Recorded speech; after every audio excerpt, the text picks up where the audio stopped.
whatever. None of us actually brought a computer, so I mean they only counted a couple of booths, so we don't know at this stage how it's tracking.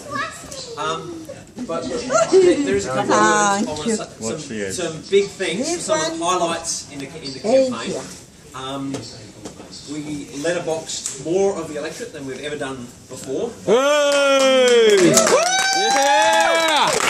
I'm going to lift that one up for you. We set the target of trying to letterbox the entire electorate, which we, unfortunately, we fell short. We did about 2/3 Close enough! That's a lot more than we've normally done. And there were some heroic letterboxing efforts that need to be mentioned. Including Mary, who's just left, who with a bung knee in his 60s, did about 5 maps. Yeah, Mary! Alex entirely absolutely smashed it on the letterboxing as well. Yeah! And I also know that Alex went around with his ladder to telegraph poles, so he could put up posters higher than He bought a ladder specifically for that That is awesome. Make sure you get legend. The highlight of the campaign was the trailer.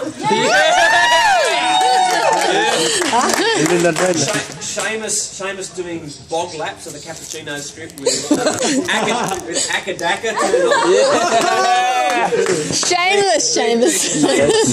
Yeah, Seamus.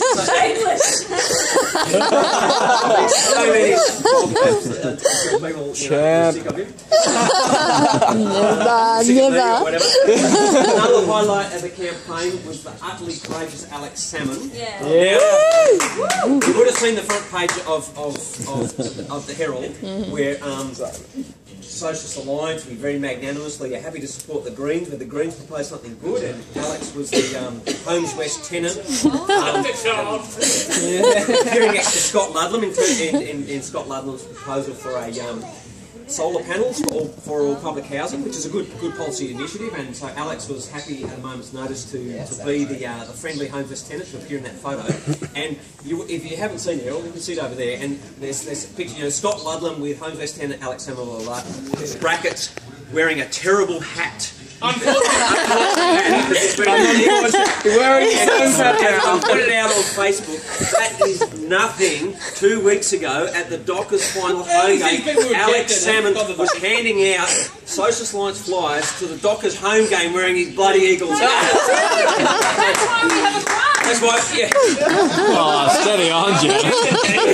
Yeah, no, we would have jumped from 1% to 51% if Alex hadn't done it. So, anyway, never has so much commitment to both the Eagles and the social cause been combined in one person. There was heaps of other good work that people did through the campaign. Even though there's lots of stuff we wish we could have done better, we did more for this election campaign than we've done anywhere. I think the other thing that we should mark is that through this campaign, and we're still learning in this process, we tried to do what we could to popularise a basic socialist idea.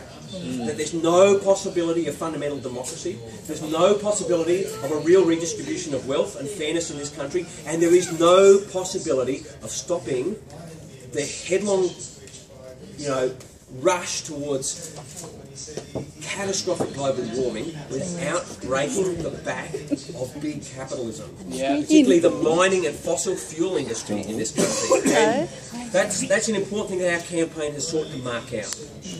And that's important because even though the result tonight is grim, and at the closing at the candidates meeting a couple of weeks ago, I said the result of the election is going to be bad or worse, which is true. It was worse.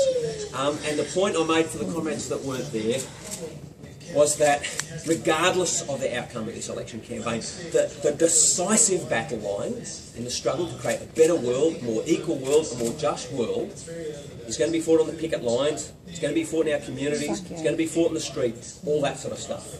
And the other thing to bear in mind too is the work we do now, including this election campaign, helps mark out territory, seed ideas for the future, for future crises to come. And that's really important because one of the things that has marked Australian politics for the last 15 years, as everyone here knows, has been this rotten, shithouse, disgraceful propaganda war against refugees, this weapon of mass distraction.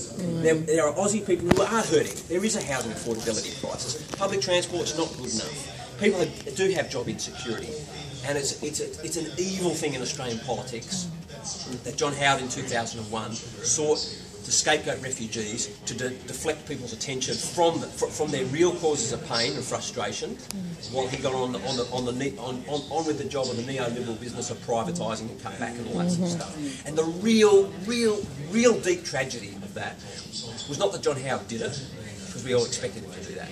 Expect nothing of the bloke. In fact, the Labor Party failed to stand up to it. And in this most recent election, went along with it, and even worse, thought they could actually outflank Labor Party, the Liberals to the right on this question. And that's a terrible thing in terms of legitimising that vilification of asylum seekers. You know, that's where there's, you know, it's a double tragedy.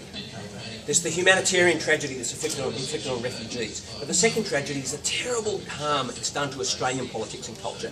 There are Aussies stumbling around there who genuinely believe that the housing affordability crisis is caused by refugees. You know, the lack of public transport is the fault of refugees. The casualisation of the workforce, somehow it's the fault of refugees. When we know perfectly well, there is not one single Australian whose life has been made worse by asylum seekers. Not one. You will not be able to find one anywhere on this continent. You know, that's the terrible danger that Labor's done by capitulating to that stuff.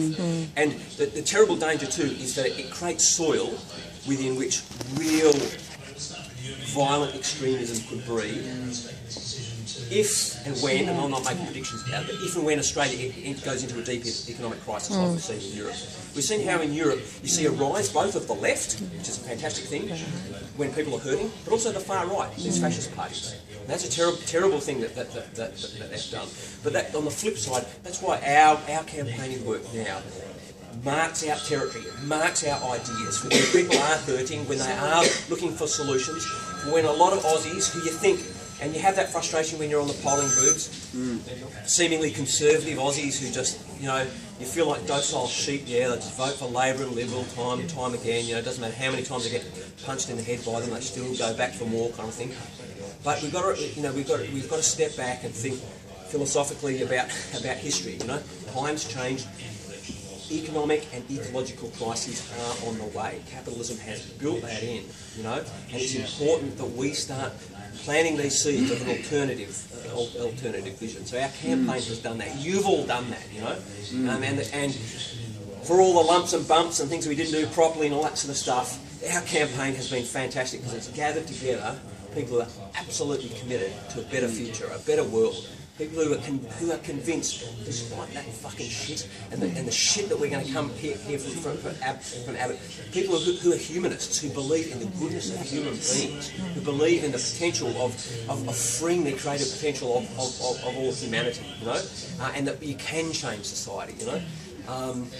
So, you know, tomorrow, you know, you probably should have some time off, recharge the soul, do something that's fun, go to the beach, you know, because, well, not the beach, but you know what I mean, you know, listen to some good music, that sort of stuff. But then, come Monday, you know, we're the ones who are going to have to tell fellow, you know, other progressive-minded Australians who are, you know, wanting to cut their risks and make jokes about seeking asylum in New Zealand and all that sort of stuff, that no, you know the slogan as well as I do, don't agonise, organise, you know, and that's, you know, to give our ideas credibility, our ideas that you can create a different kind of world, that you can extend democracy and turn around the ecological crisis and all that sort of stuff, you know, to give those ideas credibility, we need to be people who are implanted in the real life struggles against